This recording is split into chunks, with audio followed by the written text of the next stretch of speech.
goals for your employees. Welcome back to the Live It, Lead It podcast, the brand new cast for business leaders, not only in IT, who want to achieve more in less time. If you're a leader in IT and you want to become one very soon, this is your program. If you're a business leader and you want to grow personally, then this is your program. If you want to improve your own performance and simply live a better life, then this is your program. Greetings from Europe to the successful people in the world. I'm your host, Olaf Kapinski. You may have wondered a little why I call this a leadership podcast, and the last 9 episodes were not necessarily out of straight leadership. And it was. This is I'm working with you on the foundations of everything that I believe is important for a leader, and that is not to just crack the whip. There is much more behind it. And to me, one of the most important tools, let's call it a tool, is a goal. And that's the reason why this is now the 3rd episode in a row talking about achieving goals, because this is what it's all about. And sorry to say, but at least I know it from Germany and I know it from the UK and from Hungary. Goals or objectives in a business context have a terrible reputation. Let me know how it is with you, how it is in your country. If you are preferably from outside Europe, because this is the stuff that I have not much experience with it. How is goals or objectives treated within your realm, in your environment? Just write me, Olaf, at liveitleadit.com. And when you talk to the people, either on employees who receives the goals or with leaders who gives those goals, then it's, funnily enough, both sides are not really excited about it. In terms of when an employee receives a goal, it's usually, they think immediately this is just a bureaucratic monster. It's just a task that we have to fulfill because we are such an enterprisey company and HR forces us to do, but it's at the very end completely meaningless.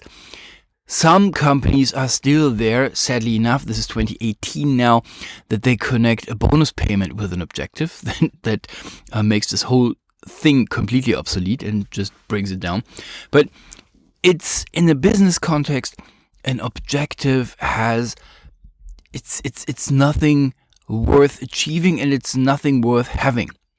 People understand that having a goal in private life is a good one, but in business, nobody really takes it as something that is somewhat meaningful, which I can understand, because when I look at the objectives that are given out there, then they are completely meaningless. This is just garbage. I can say when I observe the objectives that I have been given along my career, then they were, I would say, halfway decent. Halfway decent means, and this is the explanation for it, there were always some objectives who were really, really meaningful and inspiring. And I took them over and I executed them, and it was really a joy to work against those objectives and deliver the goals or achieve the goals at the very end. Yeah, some were just, stuff which were just in the way, and it was just given, and you just need to but it was mainly, let's say half of that was really good stuff. And how come that some objective is really attracting for me as a person, and that other stuff is just, not really there? And we can go back to the last episode, to the foundations, know your foundations. The good, or the objectives that I treated as good and inspiring and attractive and which I wanted to work on, were the goals that, what a surprise, were completely in line with my core values and completely in line with my meetup programs. That's the second important thing as well. I'm a person who preferably works with PowerPoint, so I'm very visual. I'm a person who is kind of the first person with the big pens on the big whiteboard and is drawing strategies. I'm usually not the one with the with the pen and the small paper, and I'm just adding up numbers. That's not my goal, or that's not that's not me. I'm the one, I think, strategically. I'm very good in thinking about the next 2-3 years. I come from IT, thinking about longer time period is just kind of useless. And this is me. I want to see where is the stuff, the project that I'm working on? How is this connected to the whole thing? What is the whole game of the company or the organization that I'm working with? How is this embedded in it, and what is the steps to achieve it? So this is more my game. And those were the objectives. The objectives that were challenging for me, challenging, that I just really took over, fulfilled that. And now going back to the foundations. If you have if you have a goal that is really in line with your meta models, with your meta program, and with your objectives, and it is explained to you in a certain way, then it has a really good chance to just really sink into your brain so that you take this over. And just to complete this, the objectives who were just being given and not really attracting or something, I achieved them as well. Most of them. This is a question of professionalism. I can't accept that a leader, especially a leader, I can't accept anybody in the organization saying, okay, yeah, I understand this goal, but screw it. It's just, this dude from Germany says it's not in my core values, so I don't need to achieve it. No. It's a question of professionalism. You want to be wanted by the organization, and what makes you wanted by an organization is achieving organizational goals. So as easy as that. I'm quite straightforward with that. To me, it's more a question: how much effort do you have to put in? And effort is the wrong word. How much energy you have to put in. If I have to deliver a task that is really not within my realm, here is this huge data bunch, just go there and do the analytics. Blah, I go and puke. I can do that, but it is really energy consuming for me. Whereas there's other people who just get upset when it comes to there's the 50 people out there, and we just somebody got sick, and we need to have someone who entertains the folk for half an hour. Here's the microphone, here's the stage, go. Okay, give this to me, I'm on it. So achieving stuff is the reason why we're in the organization, and we have to understand what is working for us and what is not working for us. And by the way, don't blame yourself if you don't really feel good with this sort of tasks. It's not a thing. It's really not a problem. We all have preferences. We are all very good in the one stuff, and we are not so good in the other stuff. Interestingly enough, everybody knows what she or he is not good at, and it's not really so good that people can tell me right off the head which is where are they very, very good in. So let's go back to the objectives. The objectives that I achieved very, very easily were completely in line with what I needed. So when you now look at those goals, or when I looked at those goals who I've been given, then it was not the task itself. I was department lead very, very long, and I've never been given a task of, here is this big Excel sheet, not as an objective or as a goal to achieve. Here's this Excel sheet, do the analytics. That was never my stuff, and I've never given those stuff out as an objective to achieve, which was really objective. That was just a task who needed to be done. So the objectives were always on a level of delivering something with my organization. Okay. And there's one set of objectives which I said, this was a goal that was really did sink into my brain, which was accepted, so to say, by me, and I took it over as my own goal. Those things fulfilled exactly the criteria that we've discussed in 2 episodes ago. It was understandable for me. I took it over. I could imagine the end game. I could imagine the result. It was described in a positive way. All of those things. And why? do I wait for my boss to explain me those things in a way that I like it? Like means in a way that's effective for me. Nobody stops me from listening to the boss. He has no clue how communication works, and this is true for all the bosses. Technically, it's true for 95 point somewhat %, and you can just sum it up to 100. None of them have a clue how their employees work. None of them have a clue how communication works, sorry to say, and sadly enough. Nothing stops you from listening to him or her and then explain it to yourself again in a way that you can work with it. Is that doing the boss's job? Yeah, wrong question. The question is, how do you become more valuable for the company? You become more valuable for the company, you become more valuable for your boss when you achieve his or her goals.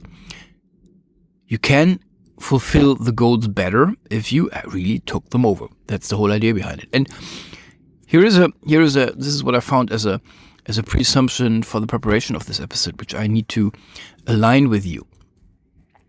I want employees that are independent and that are creative. I do not want employees who just don't do anything but just executing what I share in my wisdom. If I would need that, I would just fire everybody and just buy a bunch of robots. That's easier. So I need people who understand what I'm thinking about, who understand my ideas behind my sentences, who are creative enough to fill the gaps, who are creative and who are independent enough to stand up and say, Olaf, wait, I understand this, I understand that, but here's the gap which I can't close. And maybe you neither. And then, this is what I need. I want to be unemployed. Wait? Yes. I want to have an organization that works for itself so that the organization doesn't need me anymore. And as I said, this is a pre-assumption. This is my pre-assumption. Wanting to be unemployed means wanting to create an organization, and this is what I've done in the last 17 odd years. I always created organizations who were working by themselves. They didn't need my advice on the day-to-day business. And I know lots of organizations don't work like this. I can tell you, the secret is it didn't make me unemployed. It just brought me higher up the food chain. That's all. So maybe that's a good way to go. So I understand that there are times, when the famous shit hits the even more famous fan, that you have to make a clear command and everybody has to execute right now. There are times for conversations and there are times for executions. And when it's a bit, a crisis-y situation, then better just don't argue with Olaf now. He's just, we can all see it. We are all in battle mode. Go, execute, don't talk. Yes. But mainly I have people, or in general I have people, not mainly, in general I have people who I employed, who I pay very, very well. And I want to see the outcome of that. I don't pay people very high who just don't talk to me at all, or have no ideas. I need people, I hire people for their knowledge, for their professional knowledge. I cannot argue with a professional on a professional level. Well, I can, but I don't want to. If I want to argue with a professional on its professional ground, then I have to become the better professional. Okay, why do I then hire that person? So this is my idea of having employees who are really up to the point, who can do their job. I trust them, they trust me as good as possible, and then we just all execute. And I don't need to be there for a long time because the organization is set up in the right way, and I can just do other things. This is my pre-assumption. If you just don't go with it, okay. But this is the pre-assumption that you will hear in this podcast, and this is my underlying theory of how good organizations work. So going back to the objective thing, I said in earlier episodes that I want that we all have fun at the job, and I really mean it, fun. I want that we like to go there. Not that we are just bribed by money to go into hell. This is not where I want to go. And this is not pony farm leadership. Don't get me wrong. This is not pony farm leadership. What I want is that we all go there, that we all like to go there. All means the whole company. And that we do the stuff that we like. Why do I want this? Because the stuff that we like, we execute very, very, very good, very, very easily, mainly. So that's the reason why I want that we understand our employees. And now going back, now it becomes very, very selfish.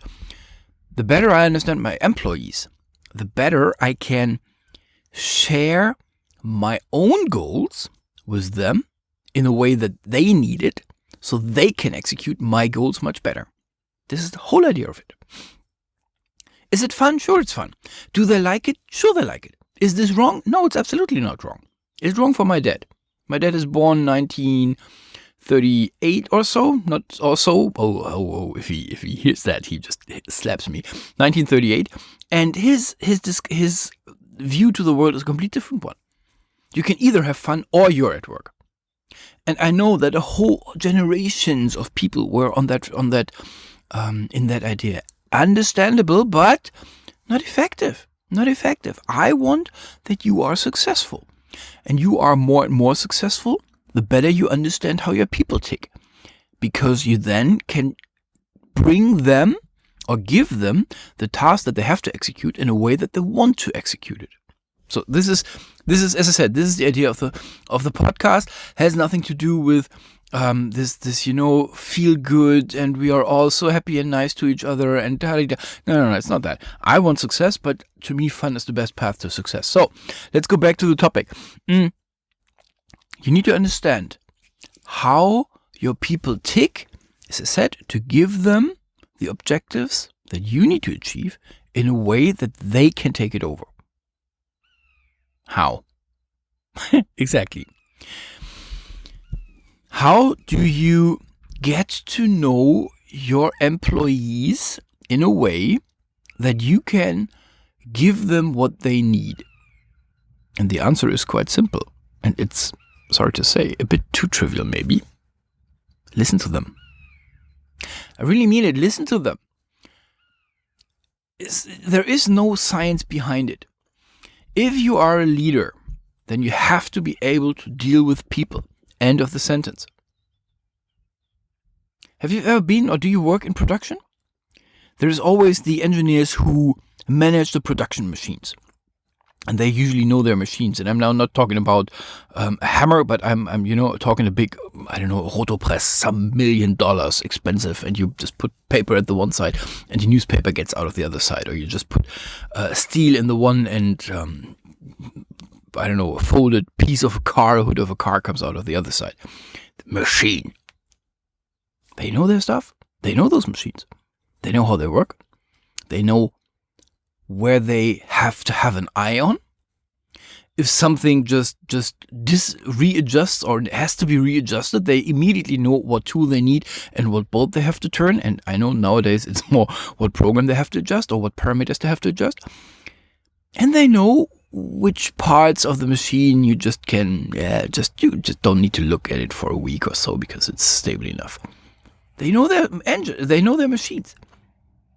And they're usually quite excited when you talk to them at a party or so. And what are you doing? Oh yeah, and then they very easily explain you the whole machine in the whole evening. They are excited about it. What are we working with as leaders? Yeah. I apologize if this comparison comes a bit too mechanistic, but what the machine of the engineer is the employees for us as successful leaders. We work with people.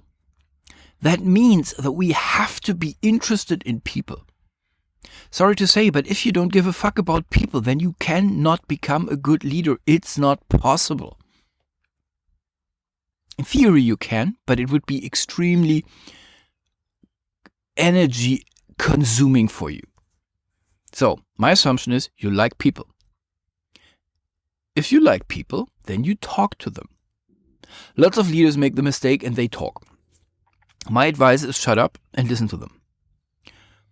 And then listen to them and really listen to them. Don't wait until they catch breath so that you can throw another ton of words on them. Listen. Observe. See how they move. See what is their body language. We all of that will be part of later episodes. Listen to them.